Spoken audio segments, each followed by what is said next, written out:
Episode 7 of The Legend of Vox Machina begins with another flashback of Percy's life in Whitestone. In it, Professor Anders gives a young Percival and Cassandra a lesson on the city's namesake, the Whitestone that is mined from the mountains. When refined, Whitestone becomes residuum glass, a powerful arcane amplifier. In the flashback, Professor Anders requests funding from the Durolos to help triple their residuum production. Percy's father declines, and Anders stews in bitter hatred toward the entire family. In the present day, Vox Machina escapes with Archie to the safe house. They pressure Percy to explain what came over him. He divulges the origins of his pepper box pistol. After the Briarwoods slaughtered his family, he fled.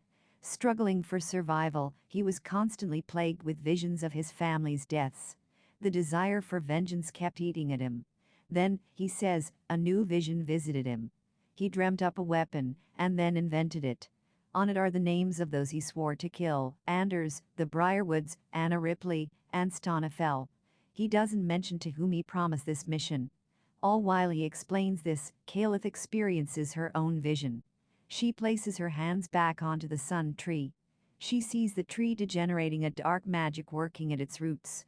No magic she attempts helps its recovery. Archie tries to convince Percy to help him reclaim Whitestone, but Percy can only think of reuniting with his sister Cassandra. Luckily, the resistance leader believes they can accomplish both. He also makes reference to Cassandra as the aforementioned Kestrel. Vox Machina needs a distraction for all the guards placed in Anders' house. Scanlan immediately volunteers. Though everyone is skeptical of his abilities, Vex uncharacteristically gives him the benefit of the doubt. Although the bard struggles in that he has no idea what he's doing, he pulls off his task in typical Scanlan fashion, with exceedingly dramatic flair. After a sequence of drinking several mysterious potions, Scanlan manages to set fire to much of the place and cause guards to run outside. He narrowly escapes death himself. Vox Machina takes advantage of the distraction and rushes in. Percy finds Anders holding his sister captive. He raises his pepper box, but he's too late. Anders slits Cassandra's throat right in front of him. The episode ends with a close-up of Percy's face, quivering and horrified. He must watch his last remaining relative die in front of him again. Another Percy flashback uncovers some interesting information about Anders and his connection to residuum. In the last episode, Delilah mentioned needing residuum for her ritual, so I imagine her interests align with Anders all too well. The absence of Pike in this episode just confirms for me that her side quest isn't so necessary to the overarching plot. This episode shines on its own, however, accomplishing its characteristic task of spotlighting a couple of the Vox Machina members in particular. And it was a dark turn one of those character arcs took. That Cliffinger was criminal. The mystery surrounding Percy just becomes more and more intriguing. What do you think grants him his power and creates such darkness in him? And who is this Anna Ripley? Episode 8 of The Legend of Vox Machina begins with Pike seeking the Everlight's guidance. In her vision, dark vines grasp her, and she stirs out of it, panting. The clerics surrounding her say she's taking on too much.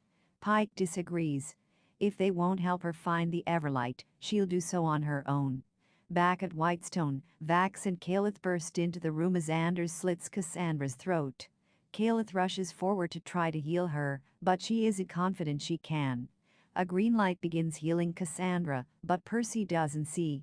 He's going after Anders, who awakens suits of armor to fight for him. The rest of Vox Machina joins Percy, but the fun has only just begun for Anders.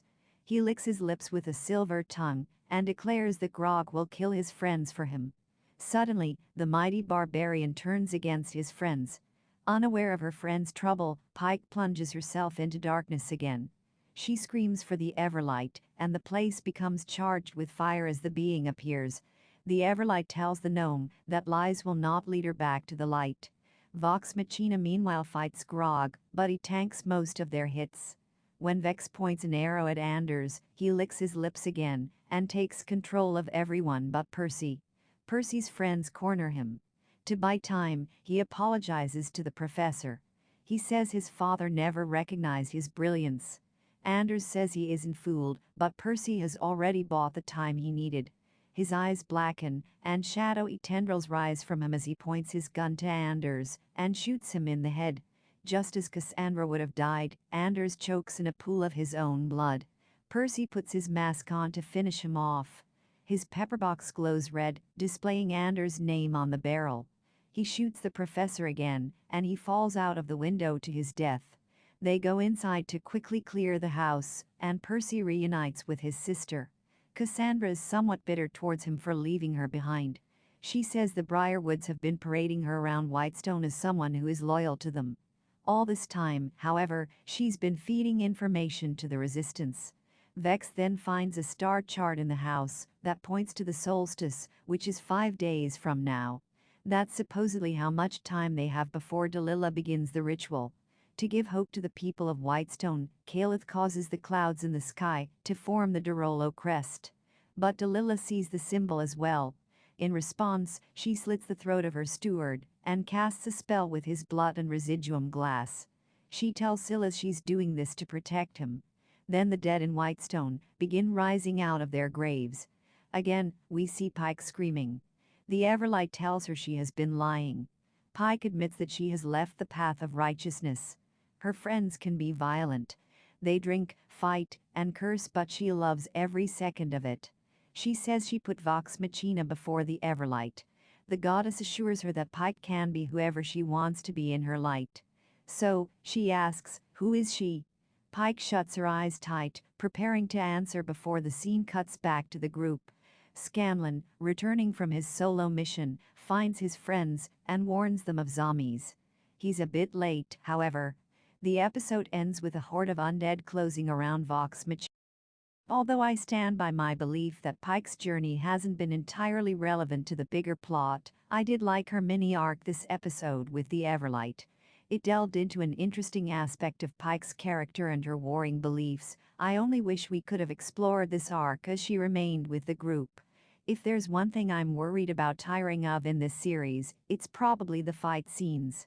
But animators have done an excellent job in keeping each fight unique and captivating. I'm somewhat skeptical of jumping straight from the brawl with Anders into a cliffhanger that suggests more immediate combat. We'll see if next episode's fight with the undead moves along the story. I love Percy's reunion with Cassandra, and I'm so intrigued by the tinge of bitterness she holds against her brother for leaving her behind. Will the siblings be able to unite to restore Whitestone to its former glory? Episode 9 of The Legend of Vox Machina begins with a flashback of Silas Briarwood lying sick in bed. A doctor claims there is nothing to be done for him, but Delilah doesn't accept it. She finds a book that glows with purple energy and gasps when she discovers a particular spell in it. Using some of her own blood, she performs the ritual over her husband. His color improves, and he wakes. She hugs him, but the mirror shows her embracing the air. Neither can she feel his heart beating. In the present day, the Briarwoods kiss. Delilah tells Silas to trust the Whispered One and to stay in the manor, where he is safe. Vox Machina holds up in a safe house with Archie and others to hide from the undead. Several become discouraged about the state of Whitestone. Cassandra and Archie try to convince Percy to take leadership, only he can bolster their spirits. But he refuses. The undead then burst into the room, and one bites Scanlan's arm. Necrosis sets in, which is beyond Calith's healing capabilities. He'll lose his arm within the hour. They're but now zombies, giants, and Vedmire are all after them. In the midst of the fight, Archie again tries to persuade Percy to lead the resistance. Soon after, Vedmire kills Archie with his blade.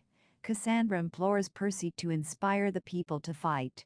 So in the wake of his friend's death, as Calith staves off the undead, he gives a rousing speech. Everyone fights with new vigor, but they say platitudes as if this will be their last fight together. Vax tells Calith he loves her, to which she responds that this is definitely not the appropriate time. Just as they would surrender, a glowing yellow light appears and pulses outward, taking care of several undead creatures. It's Pike. Although she's just an astral projection, her body is still at the temple. She steps forward to heal Scanlan's arm and joins in the fight with the Everlight on her side. The Everlight blesses everyone's weapons, renewing them for more battle. Percy and the people of Whitestone take revenge on Vedmire for Archie. The Briarwoods are watching all of this from afar.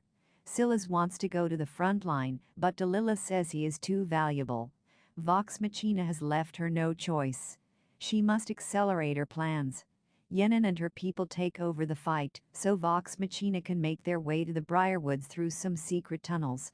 On the way, one of the Briarwoods prisoners calls out to them. She claims she can help them if they release her. As Vax would free her, Percy levels his gun at the prisoner, his mask on. Just before the episode ends, Calith yells, "Percy, wait." This episode was pretty much one long, expertly executed fight chase scene with a grand arc that explores Percy's path to leadership. It strikes me over and over again how excellent this show is at maintaining a skillful balance between its solemnity, humor, action, romance, relationships, etc. It comes together in one package, and nothing comes across as heavy-handed. I'm immensely enjoying the series, so much so that I'm disappointed we're coming to the end of the season. Next week we'll see the last 3 installments of The Legend of Vox Machina Season 1. What did you think of that cliffhanger? I believe that prisoner must be Anna Ripley. But what can she say to convince Percy not to shoot?